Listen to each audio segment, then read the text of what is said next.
నమస్కారం, వార్తలకు స్వాగతం. ముందుగా ముఖ్యాంశాలు.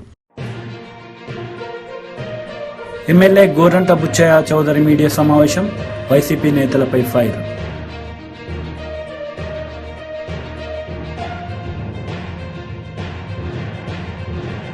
Congress leader Jaggareddy press meet, BJP పాలనపై ఫైర్.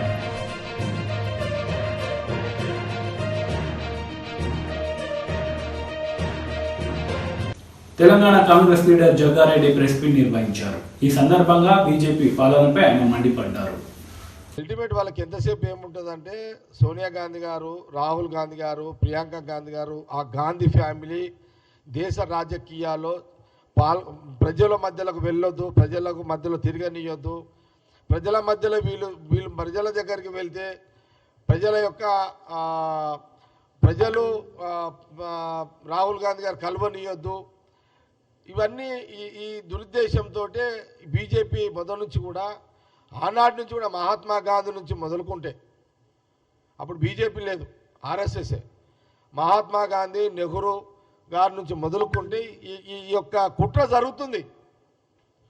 ఆర్ఎస్ఎస్ ఈ కుట్ర అప్పటి నుంచే చేస్తుంది కదా. ఇప్పుడు మహాత్మా గాంధీని చంపింది ఒక ఆర్ఎస్ఎస్ కార్యకర్తనే కదా. అందులోకించి పుట్టుకొచ్చిందే బీజేపీ, అందులోకించే పుట్టింది, ఆర్ఎస్ఎస్లో కానీ పుట్టిందే బీజేపీ. ఇది ఈనాటిది కాదు. ఆర్ఎస్ఎస్ రాహుల్ గాంధీ గారు చాలా స్పష్టంగా చెప్తున్నారు. ఏమని? ఆనాటి నుంచి ఆర్ఎస్ఎస్, తర్వాత ఇప్పుడున్న బీజేపీ, ఆనాటి నుంచి ఈనాటి వరకు ఆ గాంధీ ఫ్యామిలీ, రాహుల్ గాంధీ ఫ్యామిలీ దేశ రాజకీయాల్లో ప్రజల దగ్గరికి వాళ్ళు ఉండకూడదు, వాళ్ళని ఏదో రకంగా ఇబ్బంది పెట్టాలనే కుట్ర ఆనాటి నుంచి కొనసాగుతూనే ఉన్నది కదా. ఆ కుటుంబం మీద కక్ష రాజకీయాలు చేస్తూనే ఉంది కదా. ఇది ఈనాటిది కాదు కదా. ఈ 75 ఏళ్ళ నుంచి ఇది నడుస్తూనే ఉంది. ఇదంతా 75 ఏళ్ళలో దేశం కోసం ప్రాణాలను త్యాగం చేసింది ఎవరయ్యా అంటే మళ్ళా ఆ కుటుంబమే కదా. వాళ్ళ ఆస్తులు దారదత్తం చేసిర్రు. వాళ్ళు భారతదేశ యొక్క పాలసీలో వాళ్ళు అనేక దాంట్లో వాళ్ళు బలిదానాలు అయిపోయారు. ఇందిరాగాంధీ, రాజీవ్ గాంధీ గారు. బీజేపీలో ఎవరైనా ఆ రకంగా నిర్ణయాలు చేసి బలిదానమైన చరిత్ర ఉంది ఎక్కడన్నా? కాబట్టి ఈ కుట్ర, రాహుల్ గాంధీ గారి యొక్క మీద కుట్ర, రాజకీయమైన కుట్ర ఆర్ఎస్ఎస్ బీజేపీ మొదటి నుంచి చేస్తుంది, ఇప్పుడు చేస్తుంది, చేస్తూనే ఉంటారు వాళ్ళు. వాళ్ళకి అల్టిమేట్ ఏంటంటే గాంధీ, రాహుల్ గాంధీ, గాంధీ అనే ఒక మాట వినబడద్దు అనేది వాళ్ళ యొక్క. కాంగ్రెస్ ప్రభుత్వంపై మాజీ మంత్రి కేటీఆర్ పలు విమర్శలు చేశారు. ఈ సందర్భంగా ఆయన మాట్లాడారు. వీళ్ళకు 2-3 నెలలైనా ఎందుకు వేయలేదు ఆలోచించమని చెప్పి నేను కోరుతున్నా. రైతులు ఆల్రెడీ మంట మీద ఉన్నారు. క్వింటాల్కి 500 బోనస్ అన్నాడు, ఇచ్చిండా? రేపు ఇస్తాడా? ఏప్రిల్లో ఇవ్వకపోతే రైతులు ఊకుంటారా? సీరి సిద్ధ కట్టరు. 500 బోనస్ క్వింటాల్కు, మర్చిపోవద్దు తమ్ముళ్ళు, 500 బోనస్ ఇచ్చి తీరాలి. ఇవ్వకపోతే వాళ్ళ తరపున మనమే గర్జించాలి, మనమే యాద్ చేయాలి. 2 లక్షల రుణమాఫీ అన్నాడు డిసెంబర్ 9 నాడు, సోనియమ్మ జన్మదినం. 2 లక్షల రుణమాఫీ. రైతులు మీరు పోయి ఉరికి తెచ్చుకోండి. ఇప్పటిదాకా తీసుకొని వాళ్ళు ఉంటే డిసెంబర్ 8 దాకా ఓన్రి పోయి తెచ్చుకోండి, నేను సంతకం పెడతా అన్నాడు. డిసెంబర్ 9 పోయింది, జనవరి 9 పోయింది, ఫిబ్రవరి 9 వస్తుంది. చేస్తాడా? చేయడు, చేయ శాత కాదు. ఎందుకంటే గుంపు మేస్త్రి గారికి ఇదివరకు పనిచేసిన తెలివి లేదు. ఏదో ప్రతిపక్షంలో ఉన్నప్పుడు డైలాగులు కొట్టుకుంటూ అవతల పడ్డాడు. నోటికి ఎంత వస్తా అంత ఒర్రుకుంటా, కేసీఆర్ మీద బూతు పురాణం ప్రయోగించుకుంటా ఒర్రుకుంటా తిరిగిండు, ఒర్రుపోతాడు తప్ప ఆయనకి ఏం తెలియకేదో మాట్లాడిండు, ఫసాయించిండు. ఇలా కింద మీద పడతాడు. అందుకే నేను అంటున్నా, 2 లక్షల రుణమాఫీ చెయ్యనందుకు, రైతు భరోసా చాలు చేయనందుకు, రైతు భరోసా చాలు చేయకపోగా ఉన్న రైతు బంధు వేయనందుకు, తెలంగాణ రైతన్నలు రైతు బంధు అడిగితే చెప్పుతోని కొట్టమన్నందుకు రేపు ఓటుతో కొడతారు కరీంనగర్ లోక్సభలో కూడా కాంగ్రెస్ పార్టీని అనే మాట నేను మీకు చేస్తాను. అందుకే నేను మీకు అనేది, ఈ ప్రభుత్వం 45 రోజులలోనే చాలా మందిని శత్రువులను చేసుకున్నది. పాపం మా ఆటోలు నడుపుకునే అన్నదమ్ములు వాళ్ళు మార్పు కావాలని ఆయనతో ఓటేసింది. అందరే లేదు, కొందరు వేసారు. అందరు వేసారని నేను ఎట్లా అంట, కానీ కొందరు పాపం ఆటోలు నడుపుకునే అన్నదమ్ముళ్ళు అదేదో బోర్డు పెడతాడట, నెలకిన్ని పైసలు ఇస్తారట, సంక్షేమం అట, ఏదో అవుతుందట, కేసీఆర్ మంచిగానే చేసిండు కానీ ఈయన ఇంకా మంచిగా చేస్తారట అని చెప్పి నీకు 2 సార్లు ఇచ్చినాం కదా, వాళ్ళకు ఒకసారి ఇస్తామని ఇచ్చింది. ఏమైంది ఇచ్చిన పాపానికి? ఇలా వాళ్ళ కొంప కొల్లేరైంది. వాళ్ళు మంట మీద ఉన్నారు. 6.5 లక్షల మంది ఆటో డ్రైవర్లు, వాళ్ళ కుటుంబాలు ఇవాళ రెక్కాడితే కానీ డొక్కాడని జీవులు, వాళ్ళు మంట మీద ఉన్నారు. వాళ్ళు వీళ్ళు ఎదురు చూస్తారు, ఎక్కడ దొరుకుతారు కాంగ్రెస్ వాళ్ళు? రేపు జెడ్పీటీసీలో దొరుకుతారా, కౌన్సిలర్లు దొరుకుతారా, పార్లమెంట్లో దొరుకుతారా, సొసైటీ ఎలక్షన్లో దొరుకుతారా? యాడ దొరుకుతాడా కర్రు గాల్చి వాత పెట్టేందుకు 6.5 లక్షల మంది తమ్ముళ్ళు వాళ్ళు రెడీగా ఉన్నారు. మీరు చేయవలసింది ఒకటే. ఇప్పుడే వినోదన్న చెప్పిండు, 2189 బూత్లు ఉన్నాయి. బూత్కు ఒక్కరు చొప్పున సోషల్ మీడియా వారియర్గా, తెలంగాణ బలగంలో సైనికుడుగా మనం అపాయింట్మెంట్ చేసుకొని మీరు చేయవలసింది ఒకటే. మీ ఊళ్ళో కూడా ఆటోలు ఉంటాయి, మీ ఊళ్ళో కూడా ఆటో అన్నదమ్ములు ఉంటారు. వాళ్ళ కాడ పోయి మాట్లాడినరి, ఒక వీడియో తీసి మాకు పంపింది. మేము మీకు పంపించరు కాదు, మీరు కూడా మాకు పంపింది. వాళ్ళ ఆవేదన ఏంది, వాళ్ళు ఏమనుకుంటారో అడుగుని. మనం ఎన్నడూ అనుకోలే కొన్ని దృశ్యాలు చూస్తామని, ఎన్నడూ అనుకోలే. కేసీఆర్ గారు ఉన్నప్పుడు సమగ్ర కుటుంబ సర్వే చేస్తే ఏం చేసినాం? మీ ఇంటికే అధికారులు వచ్చింది. మీరు ఇంట్లోనే కూర్చోండి, కదులకుండ్రి, బొంబాయిలో ఉన్న వాళ్ళు, దుబాయ్లో ఉన్న వాళ్ళు కూడా దయచేసి రండి, వచ్చి మీ పేరు రాయించుకోండి అంటే మీరు ఇంటికాడికి వచ్చి ఇంట్లో కూర్చుంటే మీ దగ్గరికి అధికారులు వచ్చి రాయించుకొని పోయింది. మీ ఇంట్లో ఎవరెవరు ఉంటారు, ఏం సంగతి, ఇంటింటికి వచ్చి రాలేదు ఆనాడు వచ్చింది. మరి ఇవాళ కుంభమేస్త్రి గారి పాలనలు ఏమవుతుంది? లైన్లు, క్యూ న్యూస్ చూడాలి, క్యూలు కట్టాలి, ఆగమాగం కావాలి. ఇలా క్యూలల్లో సొమ్మసిల్లి పడిపోయిన వృద్ధులు, పెద్ద మనుషులు, ఎరువుల దుకాణాల ముందు లైన్లు, విత్తనాల దుకాణాల ముందు లైన్లు, పవర్ కట్లు చాలైనాయి, మళ్ళా ట్యాంకర్ల దగ్గర కూడా లైన్లు చాలైనాయి. ఇది ఈరోజు వాస్తవ పరిస్థితి. అందుకే నేను అంటా ఉన్నా, ఎన్నడూ అనుకోలే మనం మళ్ళీ ఇట్లాంటి దృశ్యాలు మళ్ళీ వస్తాయని. ఎరువుల దుకాణాల ముందు లైన్లు, విత్తనాల దుకాణాల ముందు లైన్లు మళ్ళా కనబడతాయి అనుకోలే. ఇంకా ఘోరం ఏంటంటే కలలో కూడా ఊహించని దృశ్యాలు. ఆ ఆర్టీసీ బస్సులో ఫ్రీ బస్ ఏందో కానీ లేడీస్ వాళ్ళు చేస్తున్న యుద్ధాలు చూస్తే మీరేమనుకోకుండా, వాళ్ళు చేస్తున్న యుద్ధాలు, ఆ బస్సు డ్రైవర్ సీట్లు దానిలోకెళ్ళి డోర్లకెళ్ళి ఎక్కుతాను, ఆ కిటికీలకెళ్ళి ఎక్కుతాను, కొట్టుకుంటాను, జుట్లు పట్టుకుంటాను. నేను ఒకటే అడుగుతున్నా, ఈ జిల్లా మంత్రి, రవాణా మంత్రి వారిని అడుగుతా ఉన్న, రవాణా మంత్రి గారిని, మంత్రి గారు మీరు ఫ్రీ బస్సు పెట్టే ముందు ఆలోచన చేయరా? బస్సుల సంఖ్య పెంచాలని ఆలోచన చేయరా? బస్సులు కండిషన్లు ఉన్నాయో లేవో చూసుకోవా? ఉత్తగానే ఏదో ఊకదంపుడు ఉపన్యాసాలు ఇచ్చి ఫ్రీ ఫ్రీ ఫ్రీ ఎక్కుండ్రి అంటే అలా పాపం లేడీస్ కొట్టుకోబట్టి, ఇంకో దిక్కేమో ఆటో అన్న లేడవబట్టి, టికెట్లు ఏమో కొనుక్కున్న మొగోళ్ళు, టికెట్లు పైసలు పెట్టి కొనుక్కున్న వాళ్ళు కూడా తిట్టుకోబట్టి, వాళ్ళకేమో సీటు దొరకకపోయా, వీళ్ళేమో కొట్టుకోబట్టి, ఆటో అన్నలేమో ఆకలితో అలవటించబట్టి, ఎవరు సంతృప్తిగా ఉన్నారు సారు అని నేను అడుగుతున్నా మంత్రి గారిని, ప్రభుత్వాన్ని.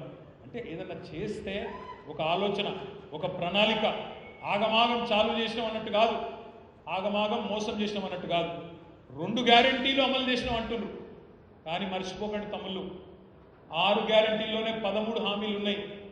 మహాలక్ష్మి టీడీపీ పోలిట్ బ్యూరో సభ్యులు వరలరామయ్య మీడియా సమావేశం నిర్వహించారు. ఈ సందర్భంగా పలు అంశాలపై ఆయన మాట్లాడారు. అరికాల మంట నెత్తికెక్కింది. స్టూపిడ్ ఫెలోస్, ఇడియట్స్, వెధవల్లారా, బుద్ధి లేదు మీకు? నాకు లంచం ఇస్తారా? ఆడి తరఫున నాకు లంచం ఇస్తారా? 2 కోట్ల ఖరీదయ్యే వాచ్ నాకు ఇస్తారా? ఇప్పుడే లంచం ఇస్తున్నందుకు మిమ్మల్ని అరెస్ట్ చేయిస్తా, లంచం ఇస్తున్నందుకు మిమ్మల్ని లోపలతో ఇస్తా, లంచం ఇస్తున్నందుకు నాకు మిమ్మల్ని బేడీలే ఇస్తా, నీ రాజ్యసభ పదవి పీకే ఇస్తా, నీ ఈవో పదవి లాయిగా అవతలు పడేస్తా. ఈడియట్స్ దట్టి తీసుకొని వెళ్ళండి అవతల కంటే. అది తీసుకొని పరుగు వెధవలు ఇద్దరు బయట, సారీ ఆ పెద్ద మనుషులు ఇద్దరు బయటికి, వెధవలు అన్నాను కాదు, ఆ పెద్ద మనుషులు ఇద్దరు బయటికి పరుగు. నేను అడుగుతున్నా, ఏమిటి సార్ జగన్మోహన్ రెడ్డి గారు 2021లో జరిగింది ఇప్పుడు బయటకు వచ్చింది, మీరు సమాధానం చెప్పరా? 2021లో మీ పంపున వీళ్ళిద్దరు వెళ్ళి 2 కోట్ల విలువైన బంగారపు వాచ్ ఆ జడ్జి గారికి ఇస్తుంటే ఆ జడ్జి గారు చీకొట్టి ఈ బంగారపు మీరు పంపిన గిఫ్ట్ మీరు పంపింది అనుకుంటున్నారు పోనీ ఆ గిఫ్ట్ ని వీళ్ళ మొహాన కొట్టి వీళ్ళని అరెస్ట్ చేయిస్తామంటే భయపడి పరిగెత్తింది నిజం కాదా? పైగా జడ్జి గారు సుప్రీంకోర్టు జడ్జికి లేఖ రాసినారు. ఇదంతా జరిగిందంతా ఆ రోజునే. ఆయనే వదల్లా ఈ వెధవల్ని. వెధవలు కాదు, పెద్ద మనుషులు. వెధవలు అంటున్నాను నేను మాటికి. ఈ పెద్ద మనుషుల్ని వదలలేదు ఆయన. జడ్జి గారు సుప్రీంకోర్టుకు తెలియజేశారు, 2 వెధవలు ఆప్లిక్ పెద్ద మనుషులు, ఒకడు రాజ్యసభ మెంబర్, ఇంకొకడు టీటీడీ ఈవో, వీళ్ళిద్దరూ వచ్చి నాకు 2 కోట్ల ఖరీదయ్యే వజ్రాలు పొదిగిన బంగారపు వాచ్ ఇవ్వటానికి ప్రయత్నం చేశారు. నేను తిప్పి కొట్టి వాళ్ళ మొహాన కొట్టి గెట్అవుట్ అని కేకలేశాను. ఇది తగు చర్య నిమిత్తం మీకు తెలియజేస్తున్నానని సుప్రీంకోర్టుకి లేఖ ద్వారా తెలియజేశారు. I don't know why supreme court మౌనంగా ఉందా, దాని మీద ఏమైనా విచారణ ఆర్డర్ చేసిందా నాకైతే తెలియదు. కానీ దీన్ని బట్టి సుప్రీంకోర్టు మౌనంగా ఉన్నట్లుగా అనుకుంటున్నాను నేను. కాదంటే సుప్రీంకోర్టు చెప్పాలి, తప్పేం లేదు. మామూలు రామయ్య అనే ఒక సామాన్యుడు అడిగిన దానికి సుప్రీంకోర్టు సమాధానం చెప్పాలి. ఆ జడ్జి గారు మీకు లేఖ రాస్తారా లేదా? 2 వెధవలు ఆబ్లిక్ పెద్ద మనుషులు 2 కోట్ల ఖరీదయ్యే వజ్రాలు పొదిగిన వాచ్ తీసుకొచ్చి నాకు బహుమతి ఇవ్వబోయారు, గిఫ్ట్ ఇవ్వబోయారు. నా కొడుకు వివాహం సందర్భంగా నేను వాళ్ళ మొహాన కొట్టాను, అరెస్ట్ చేస్తానని బెదిరిస్తే పారిపోయినారు నా దగ్గర నుంచి, చర్యలు తీసుకోండి అని సుప్రీంకోర్టుకి లేఖ వ్రాస్తే is it not the duty of the Supreme Court to initiate action? అప్పుడే సుప్రీంకోర్టు సిబిఐతో దర్యాప్తు చేయించొద్దా? ఈ వెధవలు ఆబ్లిక్ పెద్ద మనుషులు సంగతి తేల్చొద్దా? ఈ వెధవలు ఆబ్లిక్ పెద్ద మనుషులు అంటే వెధవలై ఉండొచ్చు, విచారణలో తేలితే నిజం తప్పు అని తెలిస్తే పెద్ద మనుషులు, లేకపోతే వెధవలుగానే ఉంటారు వాళ్ళు. ఎమ్మెల్యే గోరంట్ల బుచ్చయ్య చౌదరి మీడియా సమావేశం నిర్వహించారు. ఈ సందర్భంగా సీఎం జగన్ పాలనపై ఆయన మండిపడ్డారు. బోగస్ సర్టిఫికేట్లు సబ్మిట్ చేసి ఉద్యోగాలు ఇప్పించారు, లక్షలు దోచుకున్నారు. దాంట్లో నాయకుడు కోట్లు ముట్టాయి. మొత్తం అస్తవ్యస్తం అయిపోయింది. కోఆపరేటివ్ రంగంలో, సహకార రంగంలో బ్యాంకులు కానీ సొసైటీలు కానీ అన్నీ అస్తవ్యస్తం అయిపోయినాయి. కనీసం ధాన్యం కొని రైతులకు డబ్బు చెల్లించాల్సిన సొసైటీలు కూడా నిర్వీర్యం చేశారు. సొసైటీలకు రావాల్సిన డబ్బులు ఇవ్వలేదు, వాళ్ళ ద్వారా సరఫరా చేసిన గోను సంచులు సప్లై చేయలేదు, వాళ్ళకి సకాలంలో ఇవ్వాల్సిన లోన్లు కూడా ఇవ్వలేదు, లోనుకి ఇవ్వాల్సిన వడ్డీ రాయితీని కూడా వాళ్ళకి జమ చేయలేదు. ఆ విధంగా సహకార రంగాన్ని నిర్వీర్యం చేసి ఎవరైతే నామినేటెడ్ పోస్టులు కల్పించి తన పార్టీ తాబేదారులకి కట్టబెట్టాడో, కప్పం కట్టాడో వాళ్ళందరూ ఏ విధంగా దాచుకోవాలన్న ప్రయత్నంలో పడ్డారు. ఇవాళ గోడౌన్ల ముసుగులో దోపిడీ, రంగులు. ఈ రంగుల పెచ్చగాడికి ఈ సొసైటీ డబ్బులే అడ్డంగా కనపడ్డాయి. ఆ డబ్బులతోటి ఎక్కడికక్కడ రంగులో పెట్టి ఈ ముఖ్యమంత్రి సహకార వ్యవస్థని నిర్వీర్యం చేశాడు. పర్సన్ ఇన్ఛార్జి కమిటీలతోటే నడిపేస్తా ఉన్నాడు. అసలు ఎన్నికలు ఎందుకు పెట్టడం లేదు? ఒకప్పుడు కోర్టులో వేశారు అందరూ ఎన్నికలు పెట్టమని. కోర్టులో వేసిన ఎన్నికలు ఎందుకు నిర్వర్తించలేదు? కోవిడ్ అన్నాడు. కోవిడ్ పోయి ఎన్నాళ్ళయింది? నార్మల్సీకి వచ్చిన తర్వాత ఎందుకు ఎన్నికలు పెట్టడం లేదు? భయం. పిరికివాడు ఈ ముఖ్యమంత్రి. సహకార రంగంలో ఎన్నికలు పెడితే నడుము విరిగిపోతుంది, తన పార్టీ వాళ్ళకి నామినేటెడ్ పోస్టులు ఇవ్వలేము, పబ్బం గడుపుకోవడానికి అవకాశం ఉండదన్న దీంతో ఇవాళ సహకార రంగానికి నామినేట్ చేస్తున్నాడు. ఆయనతోటి పాటు ఆయన తాబేదారులు, ఎమ్మెల్యేలు, మంత్రులు బెదిరిస్తూ ఉన్నారు. ఏదైనా సరే ఎంక్వైరీ చేస్తాం, మీ మీద చర్యలు తీసుకుంటామని చెప్పి బెదిరించి చెప్పు చేతుల్లో పెట్టుకుంటా ఉన్నారు. వాళ్ళ వాటాలు వాళ్ళు కొట్టేస్తూ ఉన్నారు. ఇవాళ ఎక్కడ ఏ సంఘంలో అనేక అవకతవకలు జరిగినాయి. కోట్ల రూపాయలు దోచుకున్నారని, తప్పుడు పత్రాలతో లోన్లన్నీ తీసుకున్నారు, బ్యాంకులను నిర్వీర్యం చేశారని చెప్పిన చోట ఎక్కడైనా ఒక యాక్షన్ జరిగిందా ఈ రాష్ట్రంలో ప్రశ్నిస్తా ఉన్నాం. కోర్టు ముట్టికాయలు వేసి విచారణ చేయమన్న చోట కూడా విచారణ జరగటం వల్ల అధికారులు ప్రేక్షక పాత్ర వహిస్తూ ఉన్నారు. ఇవాళ సహకార రంగాన్ని మహాత్మా గాంధీ చెప్పిన ఈ సహకార వ్యవస్థని నిర్వీర్యం చేసేస్తా ఉన్నాడు. వ్యవస్థల మీద నమ్మకం లేదు. నామినేషన్ల మీదే కార్యక్రమాలు నడిపే దౌర్భాగ్య స్థితిలో ఈ ముఖ్యమంత్రి ఉన్నాడు. ఇప్పుడు మేము అడుగుతున్నాం, అస్తవ్యస్తం అయిపోయింది. ఎక్కడ కూడా ఏ పాలసీలో ఎక్కడ కూడా అమలు కావటంలా. గోడౌన్ల పేరుతో అయిన వాళ్ళకి కట్టబెట్టి దోపిడీ చేస్తా ఉన్నాడు. సొసైటీ డబ్బులు గోడౌన్కి తీసుకెళ్తా ఉన్నాడు. ఆర్బీకేల పేరుతో సొసైటీ డబ్బులని పక్కదారి పెట్టిస్తా ఉన్నాడు. కేంద్రం ఇచ్చిన ఎంఎన్ఆర్జీస్ నిధులు కూడా పక్కదారి పెట్టిస్తా ఉన్నాడు. కేంద్ర సూచనలు కూడా అమలు చేయటంలా. ఎక్కడైనా ఆడిటింగ్ జరిగిందా? ఈ 4.5 ఆడిటింగ్ జరిగి తప్పులు పట్టుకున్న చోట చర్యలు ఉన్నాయని ప్రశ్నిస్తా ఉన్నా. ముఖ్యమంత్రే దొంగ, బాగ్దాద్ గజ్ దొంగ. మిగతా వాళ్ళు ఎందుకు చేయరు? దొంగలను తెచ్చి నామినేటెడ్ పోస్టులు ఇస్తావు. దొంగకు తాళాలు చేతులు ఇచ్చినట్టుగా అయిపోయి వాళ్ళు దోచేస్తా ఉన్నారు సొసైటీలని. సొసైటీలు నిర్వీర్యం అయిపోతున్నాయి. ఎక్కడ కూడా పని పాటలకి గోళ్ళు గిల్లుకుంటూ కూర్చున్న పరిస్థితి తెచ్చారు సొసైటీలని. అదేమంటే సచివాలయాలు, అదేమంటే వాలంటీర్లు. ఒక వ్యవస్థలు ఉంది, రాజ్యాంగబద్ధంగా ఏర్పడిన వ్యవస్థలు ఉన్నాయి. ఆ వ్యవస్థల్ని సరిగా నడవడానికి అవకాశం లేకుండా చేస్తా ఉన్నాడు ఈ ముఖ్యమంత్రి. పిరికివాడు గనక తనకు గెలిచే అవకాశాలు. Congress leader Mallu Ravi press meet నిర్వహించారు. ఈ సందర్భంగా ఆయన మాట్లాడారు. ఓకే, ఒకటైతే అర్థమైంది. 25 రోజులైతే సిల్వర్, ఇది గోల్డెన్. ఇది గోల్డెన్ కాబట్టి golden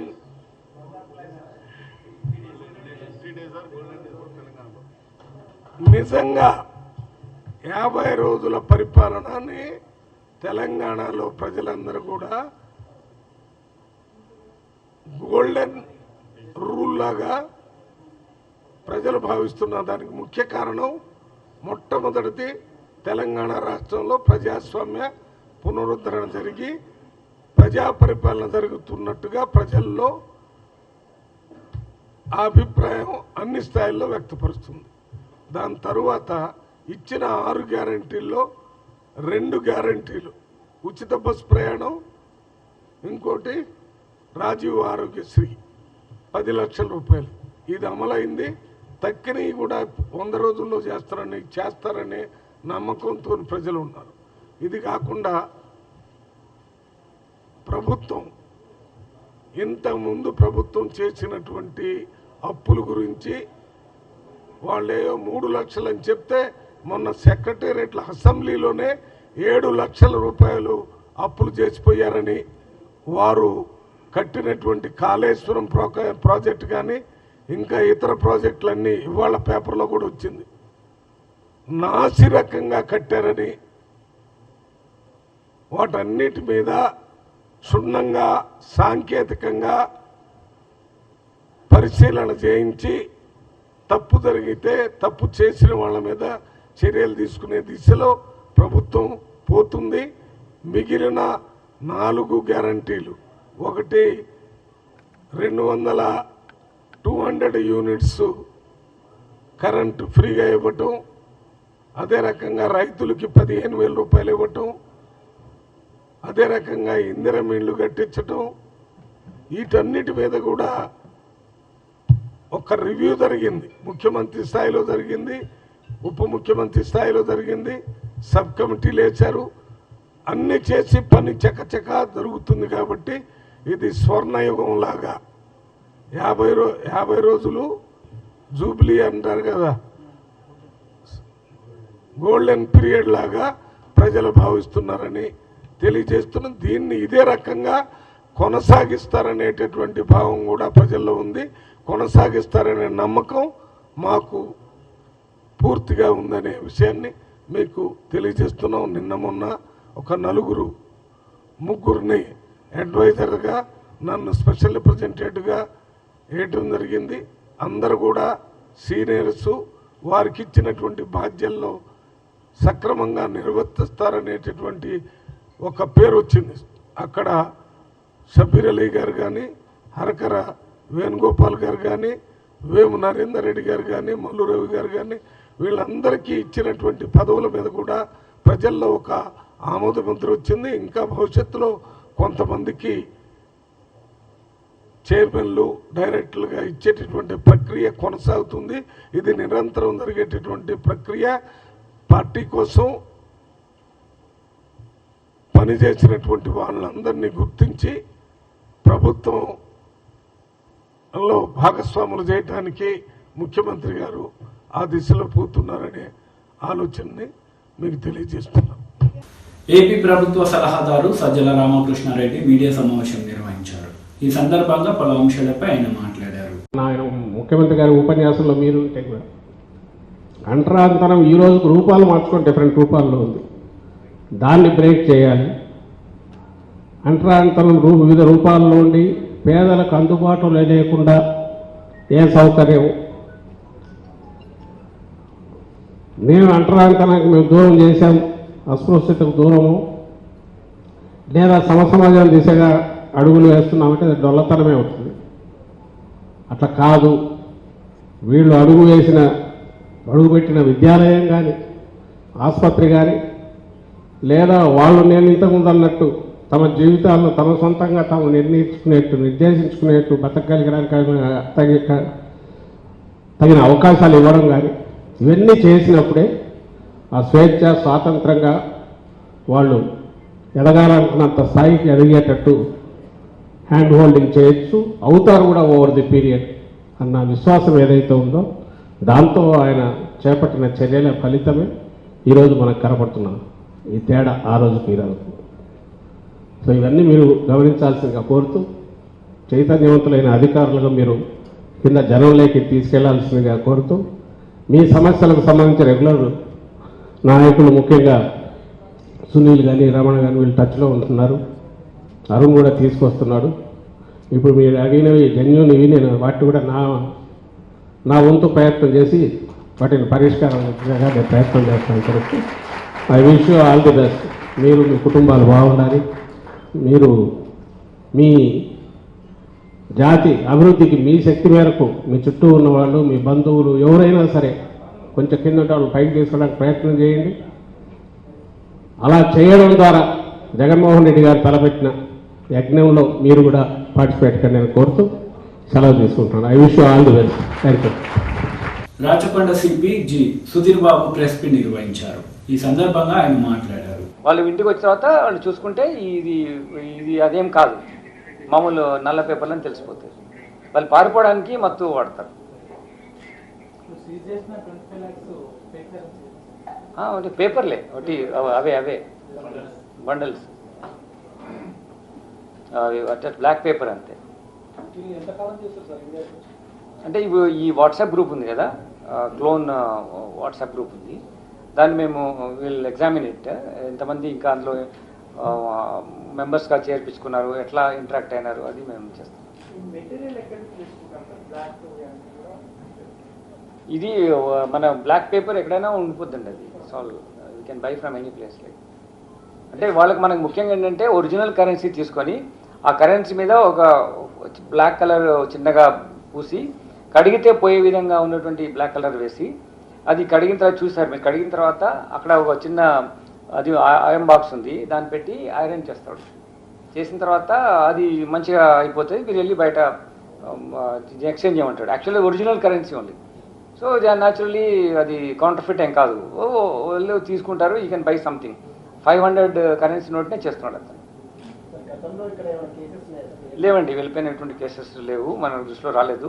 when we will get them on police custody then అప్పుడు చేస్తాం. అయితే ఇంటూ సమ్ బిజినెస్ యాక్టివిటీ. ఇప్పుడు మేము ఇంకా కొంచెం ఆయన పాపం కంప్లైంట్ ఇచ్చాడు కాబట్టి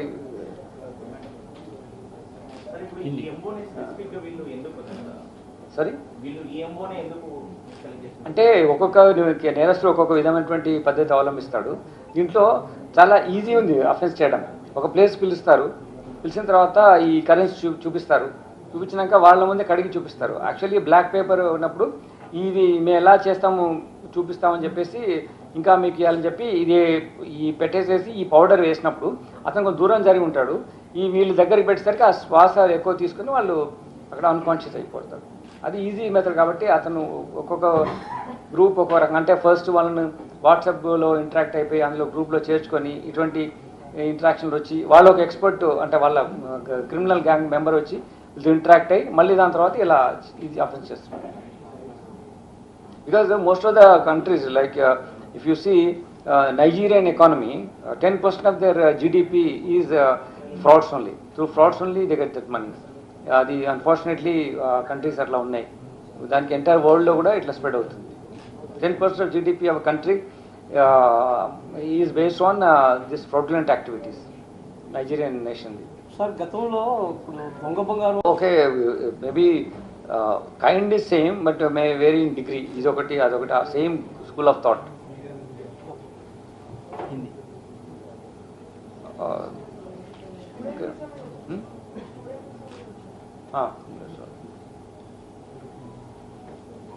एक इंटरनेशनल क्रिमिनल गैंग ये fake currency Bandi Sanjay media సమావేశం నిర్వహించారు. ఈ సందర్భంగా కేసీఆర్ కేటీఆర్లపై ఆయన విరుచుకుపడ్డారు. మరి 10 సంవత్సరాల పనులు ఎందుకు ప్రారంభించలే? లెటర్లు ఏడవైనాయి, ఎందుకు ప్రారంభించలే పనులు? 10 సంవత్సరాల నేను ప్రారంభించాను. వాళ్ళ సిద్దిపేట ఎలగతుర్తిపై రోడ్డు ఎవరు నీ అయ్యే ప్రారంభించిండా, నీ తాత ప్రారంభించిండా, ఈ మేధావి ప్రారంభించిండా పనులు? నేనే ప్రారంభించింది, నేను ప్రారంభమైంది.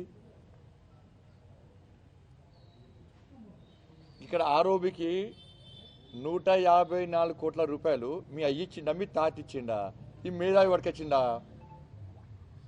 దందా చేసి 154 కోట్ల రూపాయలు 10 సంవత్సరాల ఎందుకు పట్టుకురాలే?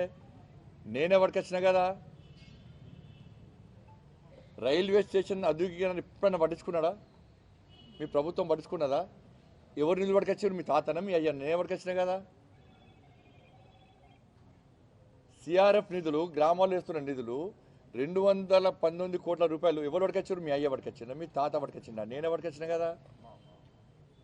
గ్రామీణ సడక్ యోజన కింద 120 కోట్ల రూపాయలు ఎవరు పట్టుకొచ్చారు? నేనే పట్టుకొచ్చినా కదా. ఈ శాతవానకు 12B స్టేటస్ తీసుకొచ్చింది ఎవరు? మీ అయ్య తీసుకొచ్చిన, మీ తాతన. 10 సంవత్సరాలు వీకెండ్ మీరు, నేను పట్టుకొచ్చిన, మీరు చేసిన చెప్పుకున్నారు. ఎస్ఆర్ఆర్ కళాశాలకు అటానమస్ హోదాను ఎవరికి వచ్చారు? మీ తాతన, మీ అయ్యనా? నేను పట్టుకొస్తే మీరు చెప్పుకున్నారు. ఇలా కేవలము రోడ్ల కోసము దాదాపు 8,000 కోట్ల రూపాయలకు పైగా నిధులు తీసుకొచ్చింది నేను. 10 సంవత్సరాలల్లా ఈ మేధావి ఎన్నివరకు వచ్చిండు? నీ ప్రభుత్వం ఎన్ని కోట్ల రూపాయలు ఇచ్చింది? ప్రధానమంత్రి ఆవాస్ యోజన కింద కేంద్ర ప్రభుత్వము 3,000 ఇండ్లకు శాంక్షన్ ఇస్తే 80 కోట్ల రూపాయలు ఇస్తే ఎంతమందికి డబ్బులు పెట్టి ఇచ్చినావు? కరీంనగర్ జిల్లాలో కేవలం 3,000 మంది ఉన్నారు నిల్వ నిలక. ఇంకో 20-30 దరఖాస్తు పెడితే ఇంకో 20 శాంక్షన్ చేసుకొస్తే ఏమో నేను ముళ్ళేమవుతుండే. నేను అన్నా కదా, ఇంకా శాంక్షన్ చేసుకొస్తా అన్నా కదా. మరి ఏడవైంది? నీ మేధావితనం ఏడవైంది? పార్లమెంట్లో మాట్లాడి చెవులు దుబ్బినాయి నీకు. ఈ మాట్లాడినవాడు ఇది వరకు వచ్చి ఎన్ని కోట్ల ఇది వరకు వచ్చి చెప్పాలా నాకు? మీ అయ్య పార్లమెంట్కి పోయింది ఎప్పుడన్నా చెప్పు. మీ అయ్య చరిత్ర తెలియదు నీకు. మీ అయ్య పార్లమెంటుకు పోకుండా వార్తలు ముగించే ముందు ముఖ్యాంశాలు మరోసారి. ఎమ్మెల్యే గోరంట బుచ్చయ్య చౌదరి మీడియా సమావేశం, వైసీపీ నేతలపై ఫైర్.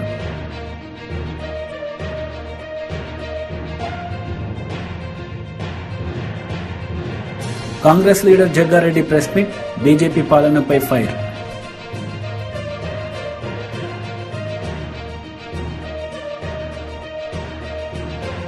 ఈ వార్తలు ఇంతటితో సమాప్తం. తిరిగి ప్రసారమయ్యే వార్తలో మళ్ళీ కలుద్దాం. అంతవరకు సెలవు. నమస్తే.